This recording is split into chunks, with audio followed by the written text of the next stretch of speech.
Hi అండి. ఇదొక చిన్న హాస్య కథ. పట్నం వచ్చిన అమాయకపు బామ్మ చేసే అల్లరి. ఇక కథలోకి వెళ్దాం. ఆటోలో ఇంటి ముందు దిగుతున్న తన బామ్మని చూసి చేతిలో ఉన్న ఫోన్తో వాళ్ళమ్మకు కాల్ చేసి అమ్మా అని గట్టిగా అరిచింది జ్యోతి. అబ్బా ఏంది అట్ట అరిచినావు, చెవు గుయ్యమంది అని అడిగింది జ్యోతి తల్లి. ఎన్నిసార్లు చెప్పాను ఈ ముసలిదాన్ని నా దగ్గరకు పంపియొద్దని, పోయినసారి చేసిన రచ్చ చాలేదా అంటూ గోల చేసింది జ్యోతి. అది కాదే, నిన్ను చూడాలని మనసు పీకుతుంది అంటే నాన్నే బస్సు ఎక్కించిండు అంటూ నచ్చ చెప్పింది జ్యోతి తల్లి. ఏం కాదు, ఈడ లొల్లి చేసి నాకు మనశాంతి లేకుండా చేయనీకే వచ్చింది అని కాల్ కట్ చేసి మేడ మీద నుండి కిందికి దిగింది జ్యోతి. తన చేతిలో ఉన్న 2 సంచులను మోయలేక మోస్తున్న బామ్మకు ఎదురెళ్ళి తన చేతిలోని ఒక సంచి తీసుకుని మళ్ళా ఎందుకొచ్చినావే అని కసురుతూ అడిగింది. గదేందే అట్టా అంటున్నావు, నిన్ను జూన్నీకి అంత దూరం నుండి అత్తే అంది జ్యోతి బామ్మ.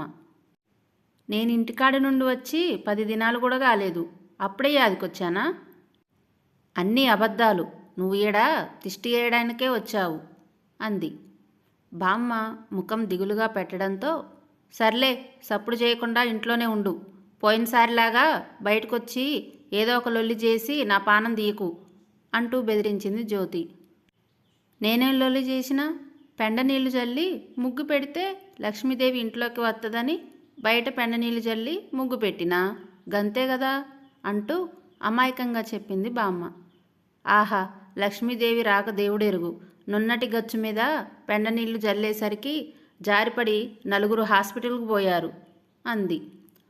పొద్దున్నే అళ్ళని ఎవరు ఉరకమండ్రే అడిగింది బామ్మ. అబ్బా ముసలి, అది ఉరుకుడు కాదే, జాగింగ్ అంటారు అని చెప్పింది జ్యోతి. అట్టాగెళ్ళే గాని ఇందా ఈ సంచి కూడా తీసుకో, నేను మీ ఓనర్ అమ్మని పలకరించి వత్తా అంటూ ముందుకు కదిలింది బామ్మ. ఆగవే బామ్మ, నిన్ను చూస్తేనే ఆ ఆంటీ గుండె గుబేలుమంటుంది, ఏం వద్దు పైకిరా అంటూ మెట్లు ఎక్కింది జ్యోతి. జ్యోతిని అనుసరిస్తున్న బామ్మ అప్పుడే బయటకు వచ్చిన ఓనర్ కొడుకుని చూసి ఏంది బిడ్డ మంచిగున్నవా అని పలకరించింది. వామ్మో ఈవిడా అని మనసులో అనుకుని మోకాలిపైకి ఉన్న తన షార్ట్ వైపు చూసుకున్నాడు. ఏంది బిడ్డ పలకవు, నిన్నే అడిగేది, మంచిగున్నవా అని మళ్ళీ అడిగింది బామ్మ.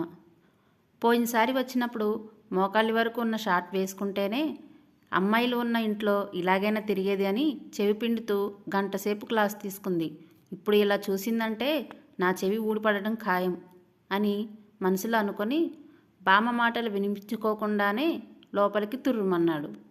ఏందబ్బా అట్టా పోయిండు, ఏం పట్నపోల్లో ఒక మంచి లేదు పాడు లేదు అనుకుంటూ చకచకా మెట్లు ఎక్కి పెంట్ హౌస్ లోపలికి వెళ్ళింది. బామ్మ లోపలికి వెళ్ళేసరికి బెడ్స్ మీద బట్టలన్నీ చిందరవందరగా పడి ఉన్నాయి, సామాన్లన్నీ ఎక్కడ పడితే అక్కడ ఉన్నాయి, సింక్ అయితే ఎంగిల్ ప్లేట్స్తో నిండిపోయింది. చిచ్చి, ఇది మనుషులుండే ఇల్లేనా, పైగా 3 ఆడకూతుళ్ళు ఉంటున్నారు, తినడం ఆఫీస్కు పోవుడేనా, ఇల్లు సదురుకొని ఊకేది లేదా అని తిట్టింది బామ్మ. పొద్దున్నే పోతే సాయంకాలం వస్తాం, ఇంకేడే టైం ఉండేది అని చెప్పింది జ్యోతి.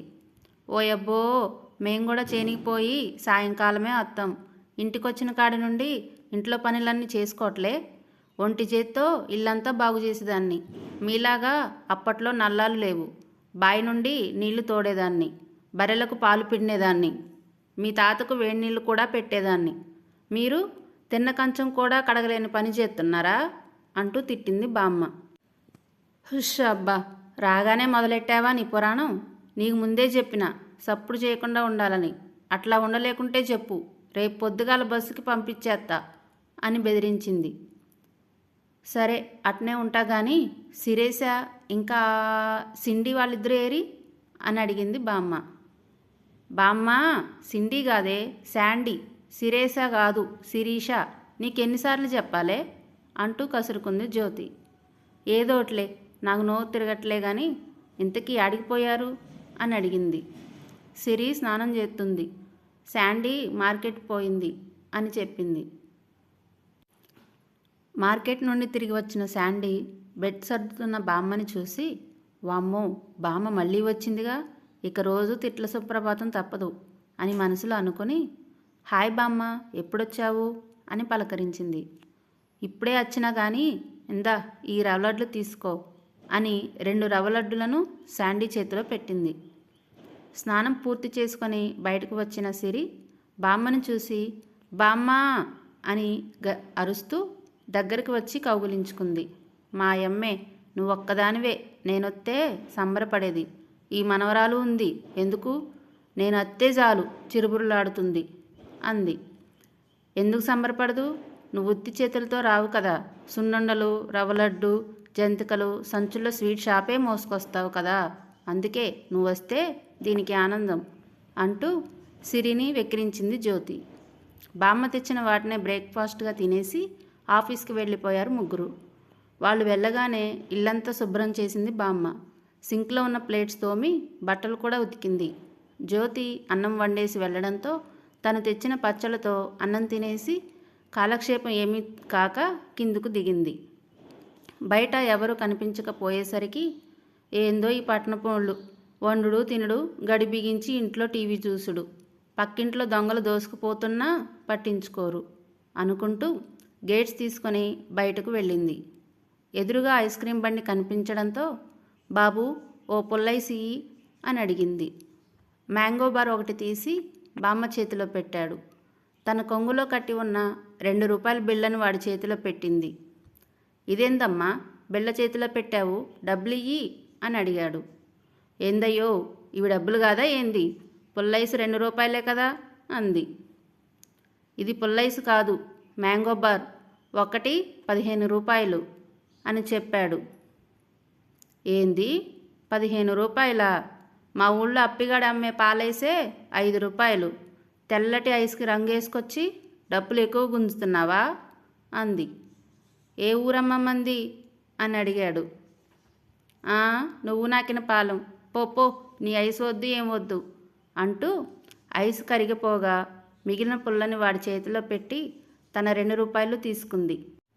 నీలాంటి బేరం రోజుకు ఒక్కటి తగిలితే చాలు, నేను దివాళా తీయడమే అని గునుక్కుంటూ వెళ్ళిపోయాడు. సాయంత్రం కొలిక్ బర్త్డే పార్టీ ఉండడంతో మధ్యాహ్నమే వచ్చేశారు జ్యోతి, సిరి, శాండీ. బామ్మ గేట్ దగ్గర నిలబడి ఉండడంతో ఏందే ఏడ నిల్చున్నావు, మళ్ళా ఏం లొల్లి చేయలేదుగా అని అడిగింది జ్యోతి. నేనేం చేసినా నీకు లొల్లినే, ఊరికే ఏం పాలుపోక ఏడ నిల్చున్నా అంతే అని చెప్పింది బామ్మ. సరే నీకోసం కూరలు తెచ్చా, పద అన్నం తిందువు గాని అంది. నేను తినేసాలే అని చెప్పింది బామ్మ. ఏం తిన్నావు బామ్మ, వంట చేయలేదుగా అడిగింది సిరి. అన్నం వండారుగా, పచ్చళ్ళు వేసుకొని తిన్నాలే అని చెప్పింది. నీకెన్నిసార్లు చెప్పానే పచ్చళ్ళు తినకూడదు అని, పోయినసారి డాక్టర్ ఏం చెప్పిండు, పచ్చళ్ళు తినొద్దు అన్నాడు కదా అంటూ కసిరింది జ్యోతి. మనదే తప్పులేవే, వంట చేసి వెళ్లాల్సింది అంది శాండీ. ఎలాగూ మధ్యాహ్నమే కదా వచ్చేది, వచ్చేటప్పుడు కూరలు తెద్దాంలే అనుకున్నా, ఈ ముసలిదానికి మంచి సందు దొరికింది అంటూ కోపంగా చూసింది. నాకేం తెలీదు అన్నట్టు మొహం పెట్టి పైకి వెళ్ళిపోయింది బామ్మ. ఎందుకే అలా చూస్తావు, ఆకలి వేసి తిని ఉంటుంది, అంత మాత్రానికి అంత కోపం చూపించాలా బామ్మ మీద అంది సిరి. మీకు తెలీదే, మా బామ్మకు పచ్చళ్ళ పిచ్చి, కానీ డాక్టర్ అస్సలు తినొద్దు అన్నాడు. ఇంట్లో కూడా అంతే, ఎవరు లేని సమయంలో దొంగతనంగా తింటుంది. మా అమ్మ పసిగట్టి పచ్చళ్ళ జాడీలను బీరోలో పెట్టి తాళం వేస్తుంది తెలుసా అంటూ చెప్పుకొచ్చింది జ్యోతి. సిరి, శాండీ ఇద్దరూ గట్టిగా నవ్వేసరికి జ్యోతి కూడా నవ్వేసింది. నైట్ బర్త్డే పార్టీకి నేను కూడా వస్తాను అని బ్రతిమాలడంతో బామ్మను కూడా వాళ్ళతో పాటు తీసుకెళ్లారు. కేక్ కటింగ్ అవ్వగానే అందరూ గిఫ్ట్స్ ఇచ్చి భోజనాల వైపు వెళ్తుంటే బామ్మ తన దగ్గరున్న 100 రూపాయల నోటు అతని చేతిలో పెట్టింది. ఆ నోటు వైపు బామ్మ వైపు విచిత్రంగా చూశాడు. జ్యోతి వెంటనే పక్కకు తీసుకెళ్ళి, ఏందే అట్ట 100 రూపాయల నోటు అతని చేతిలో పెట్టావు అని అడిగింది. మన ఊళ్ళో ఆ చింటుకడి పుట్టినరోజుకి ఇట్టాగే పెడితే అందరికంటే నేనే ఎక్కువ డబ్బులు పెట్టానని వాళ్ళమ్మ నాకు 2 తీపి గోళీలు ఎక్కువ ఇచ్చింది తెలుసా అంటూ గర్వంగా చెప్పింది బామ్మ.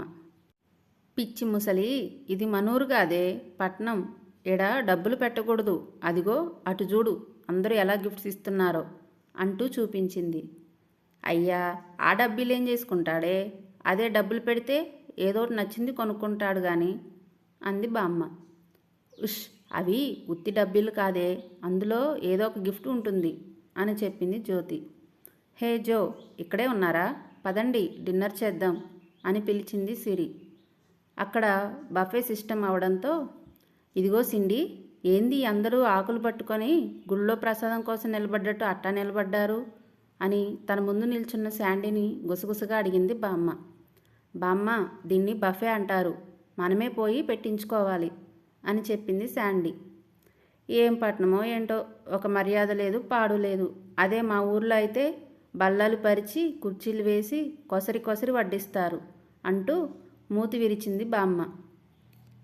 వడ్డించిన వాటిల్లో గోంగూర పచ్చడి తనకు బాగా నచ్చడంతో మళ్ళీ వెళ్ళి ఆ కూర దగ్గర ఎవరూ లేకపోవడంతో తనే చొరవగా వడ్డించుకోబోయింది.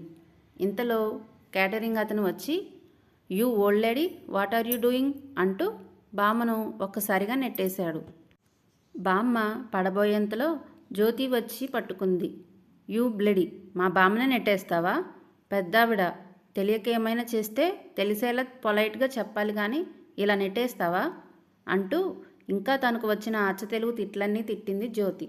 పద బామ్మ పోదాం అంటూ బామ్మను పట్టుకుని బయటకు నడిచింది. ఎప్పుడూ ఏ పని చేసినా కసురుకునే మనవరాలు ఈరోజు తన కోసం ఇంతలా గొడవ పెట్టుకునేసరికి ఎంతో ఆనందపడింది బామ్మ. ఈ పట్టణంలో ఎలా నడుచుకోవాలో ముందు తెలుసుకోవాలి, అప్పుడే నా మనవరాలకి నాతోనే ఇబ్బంది ఉండదు అనుకుంది.